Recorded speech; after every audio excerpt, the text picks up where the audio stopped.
We begin this evening with comprehensive coverage of the aftermath of yesterday's shooting rampage in Spanish Town, St. Catherine.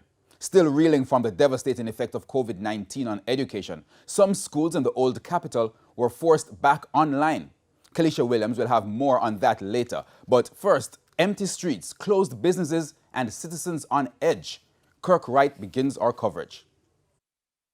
Signs of the deadly rampage in the old capital still linger, like here along Cumberland Road, where the crime scene tape is left hanging. Now, I'm on Cumberland Road, where it's usually a busy place, a buzz with customers, taxis, just about everyone. And as you can see right now, very few traffic coming along this path.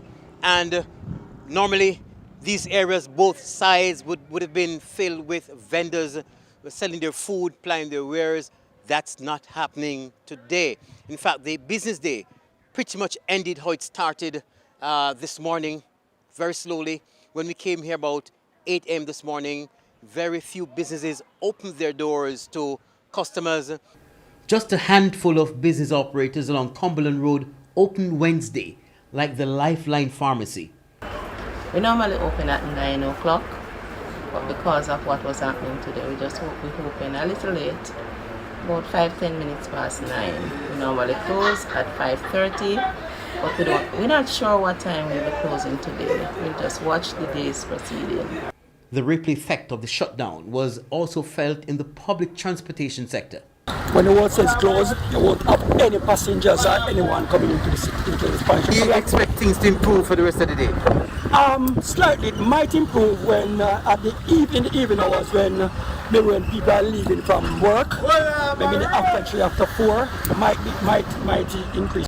For the most part, the town remained empty. We met a vendor, Omar, who told us he's not afraid, but he's cautious. I'm not afraid now. You just have to go outside and go and look out over here and see what's going on, see how we see. Deep inside the market area, only a handful of vendors came out, including a man who was among the crowd running for cover when the gunmen struck in the area. He did not want to speak on camera, but he said he ran for cover under a moving minivan. He was injured in the process as the wheel ran over his hip. While he spoke with us, he expressed feeling pain in the area affected. Obviously shaken, he explained that he was simply walking and trying to sell a few items when the shooting started. We then caught up with Omar again as he was leaving to go home. Yes, but everything, you see, I have to go, I can't have no money. That's it, so a gunman thought and thing. So you have to just work with them too. On a typical day, would he be going home? How late would he be going home if nothing had happened? Right, and if not, then I go on, I don't go on home yet. They're on the road and juggle. So right now things are going, we can't stay out there now, so we have to go home. Yeah. All right. Blessings. All right. The presence of the security forces was evident, and the police assured us they had things under control. Though you may see not much persons moving around in terms of shoppers, etc., you know that based on what is happening, persons will, stay off. But I have not much concern about, persons not being here because the area is properly managed so far in terms of having the activities of crimes and all of that. That you would have seen now that the space is safe to move around. Those activities are no more as we speak right now.